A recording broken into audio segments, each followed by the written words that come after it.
Hey everybody, in this lesson I'm going to be sharing with you probably the most profound idea I ever got from the Buddhist philosophy that has really helped me improve my mental health and the mental health of our clients over the years.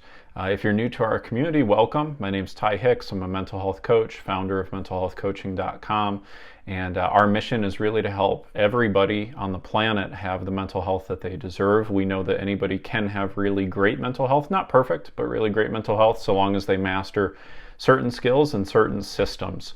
So that and we put this content out there because we want you guys to be able to learn exactly what those are. And so I'm going to be giving you guys just a little tidbit. Now, if you've been a follower of ours for a while, you know that I'm always trying to package information in a very usable way. And we put these free episodes and videos out there because we really want to make sure that you can have a little tidbit that is very usable, that you can start to shift the needle of your mental health right away. And so this one had circulated for me recently. I used this on a client session recently, and so I jotted it down because it really helped the person I was talking to. And so the main issue that the client was dealing with was a lot of anxiety, like anxiety on almost a perpetual basis, where it was taking place pretty much all throughout the day, would be triggered by certain things, but it was kind of tough for her to pinpoint particular triggers because it felt like it was just there pretty consistently. And so what I started to help her realize is that anxiety comes from attachment. Okay, that would be the first big like writer downer that I would want you guys to really get, is anxiety comes from attachment. Okay, so attachment to what exactly? Well, the simplest way to explain it would be attachment to expectations. Another word that we use for expectations would be rules. Okay, rules are simply belief about what we believe should or should not happen.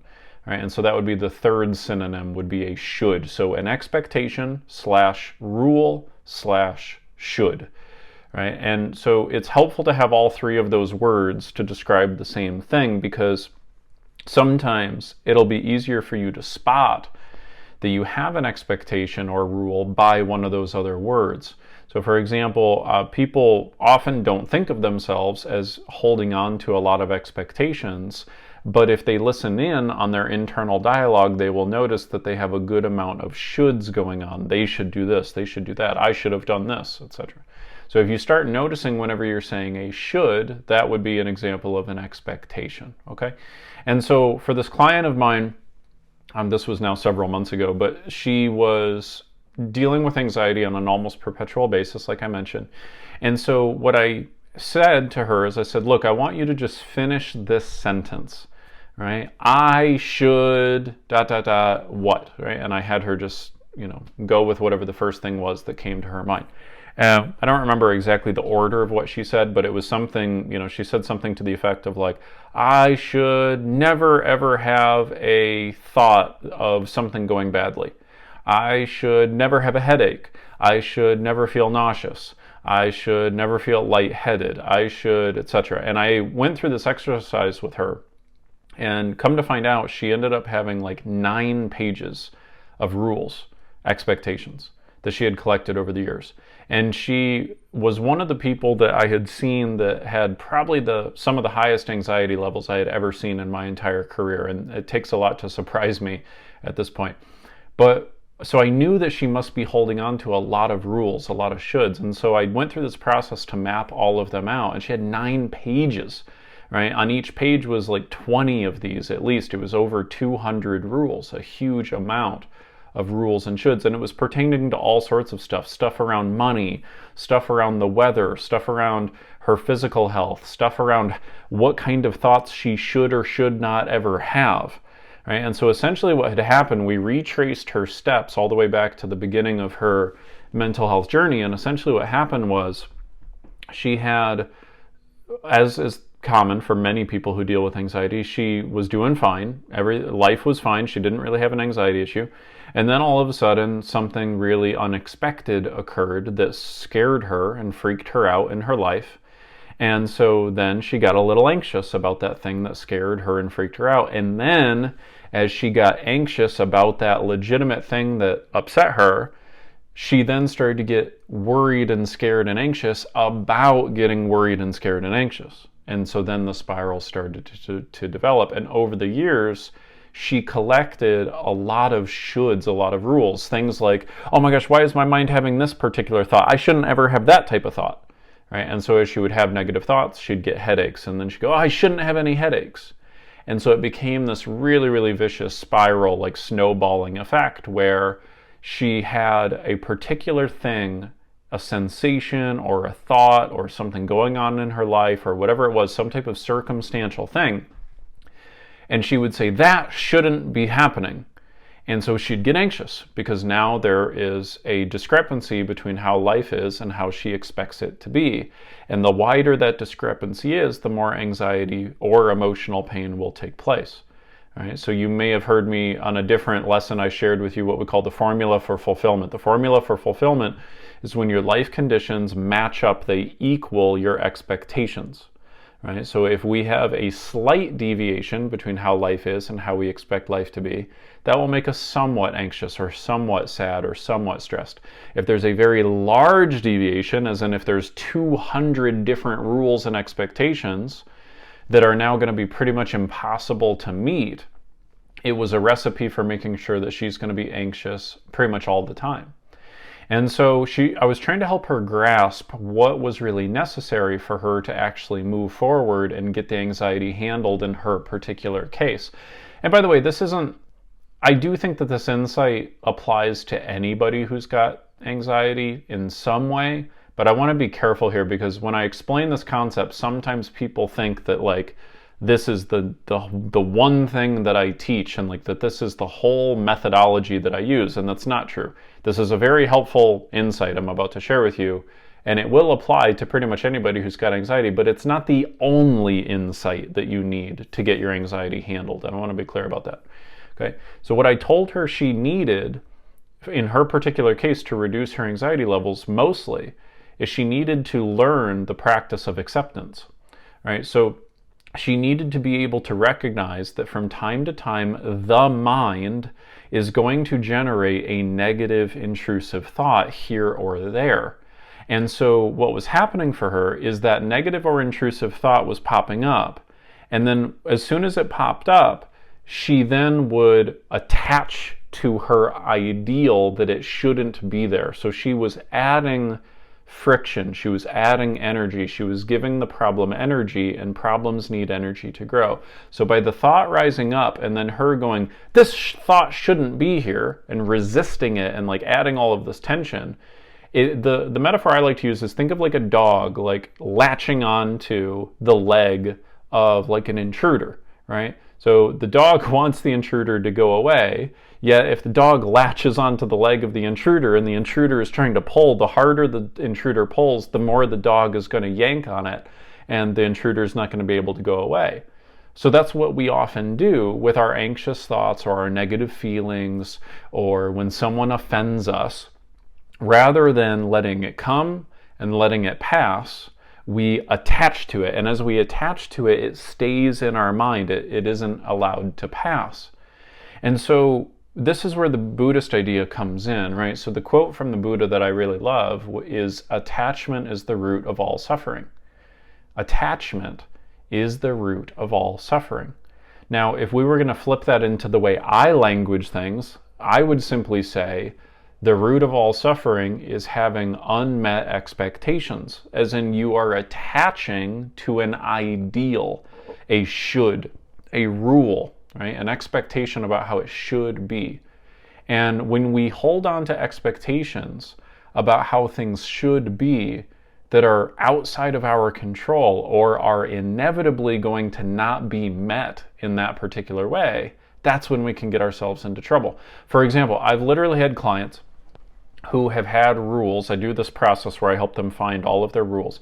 And they have had rules such as, in order for me to be happy, it has to always be sunny outside.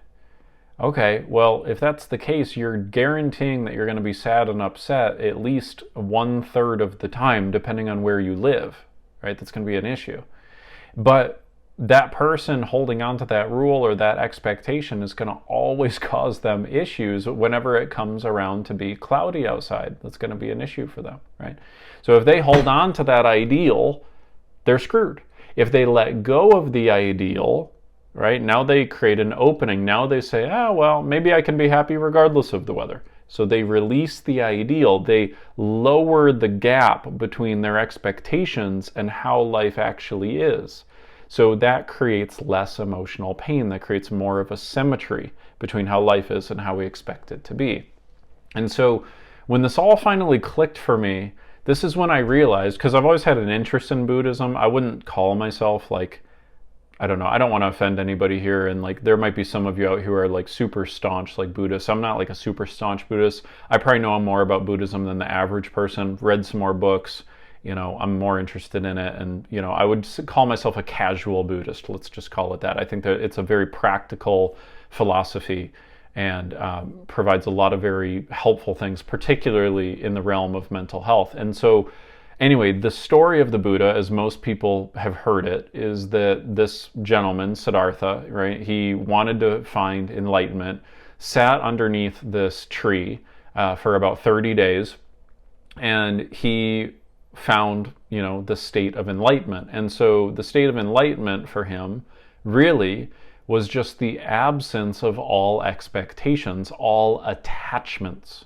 right? So he was making peace with all of the different layers of what he was experiencing with his life, right? Because what initially upset him was that he saw that there was suffering in the world, and so he had to reach a level of acceptance of letting it be okay that there is suffering around him, right? And then it was, he was like fasting essentially, so he's going through this like starvation process almost. So he then was working on detaching from his bodily sensations, like no longer letting his bodily sensations become a burden or a problem for him, right? So in essence, what he was really practicing is what we would call radical acceptance, right? He was letting whatever came up be okay. He was not resisting it. He was not adding mental attachment to it. He was not arguing with it. He was letting it come and letting it pass.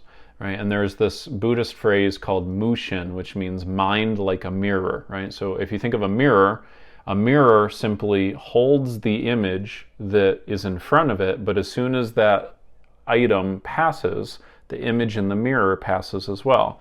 And so this Buddhist idea of like having a mind like a mirror, as in it receives, but it does not keep.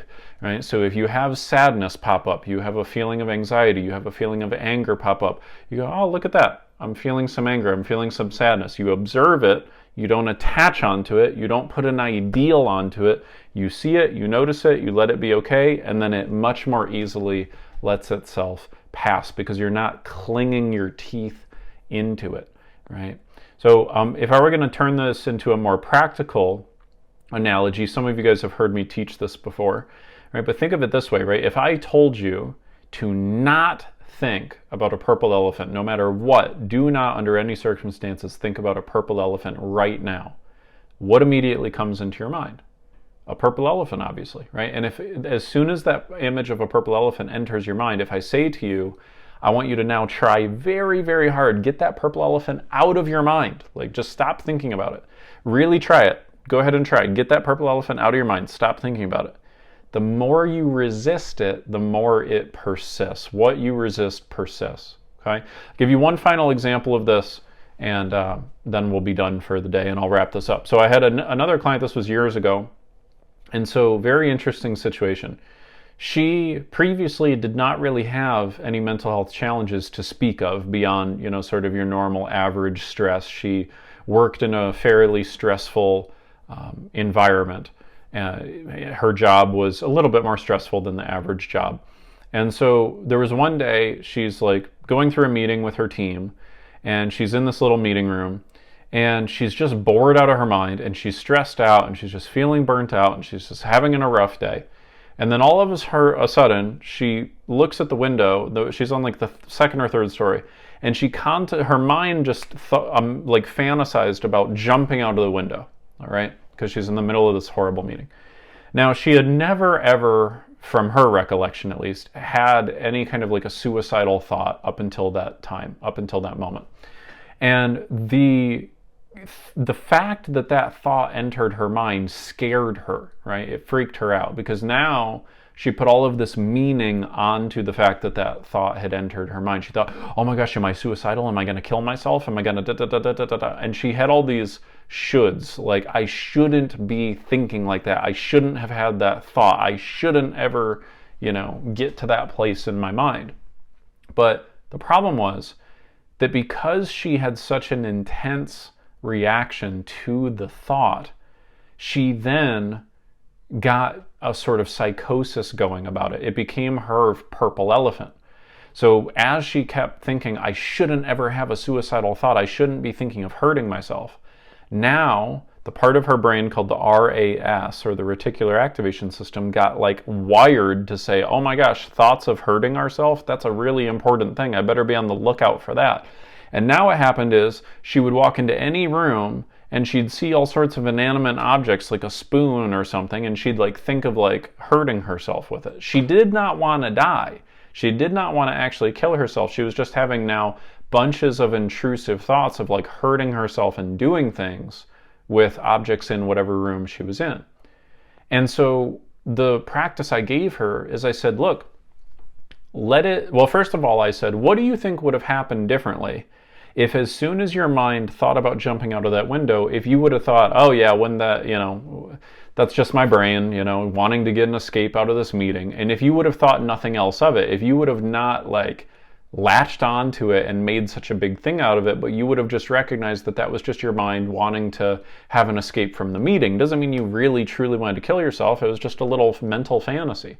How do you think the 12 months would have gone instead of doing what you did, right? Because she was working with me like 12 months later.